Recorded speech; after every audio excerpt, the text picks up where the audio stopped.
If you ask me what's my favorite comfort meal, I'm gonna give you the same answer every time. Brown stew oxtail, without the S, because it makes a difference. Once you learn how to make this one, just remember to add extra gravy and remember who taught you this, because I guarantee anyone you make this for won't leave you alone. First step into making some great oxtail is TLC, short for tender love and care. You gotta treat each one like you're prepping them for God himself. Trim all the excess fat off. This way, during the stewing process, you don't have to spend forever skimming the fat off the top. Second step, wash your meat. Always remember, if you comment something negative or tell me why this step is pointless, you're just arguing with yourself. If you don't do it, that's fine. But for the people who get it, you already know what's good. Lime, vinegar, water. Give it a mix, rinse it off completely, take in that amazing smell, then pat completely dry with a paper towel. Patting dry is super important for improved browning. When meat is wet, the moisture on the surface can create steam, which inhibits browning. You want a nice sear? Make sure it's dry. Now for everyone's favorite part, the seasoning. Got a lot of comments on me over seasoning my chicken in the last video, so I wanted to bring to your attention garlic powder, onion powder, black pepper, and dried thyme do not have salt in them, so you can go as crazy as you want with it. That's your business in your kitchen. But back to the scheduled program. I seasoned my oxtail with garlic powder, onion powder, black pepper, dried thyme, some chicken bouillon because I believe it goes on everything, especially stews, some of my all-purpose seasoning, Easy Spice meat seasoning, which is a Caribbean blend that contains stuff like allspice, pimento, and all that good jazz. And then I added a few drops of browning, and if you aren't familiar with browning, it's often used in a lot of Caribbean dishes. It typically contains ingredients such as caramelized sugar, water, and sometimes vegetable or meat stock.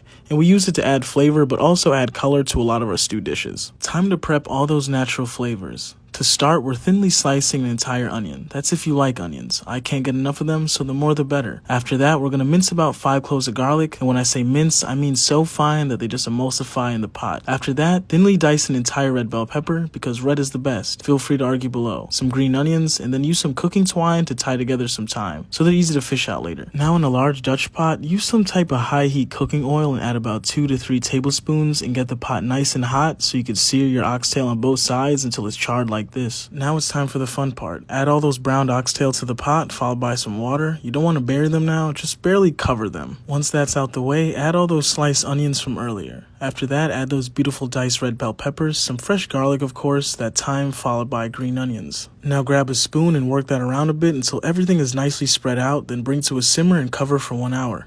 After an hour has passed, taste for seasoning. After the browning process, a lot of that seasoning burns off from earlier, so it's crucial to add more. I went in with a Sazón packet, a touch more of that Easy Spice meat seasoning, some ground allspice because I don't have the berries, 2 habaneros and we'll pretend like they're Scotch bonnets, with 1 tablespoon of roasted chicken base to give that gravy some flavor. Now just cover it for another hour and a half, and when that's up, add some butter beans, or as we call them, broad bean, and cook those until they're soft. Serve this up with some rice and veggies of your choice, and save this one for later.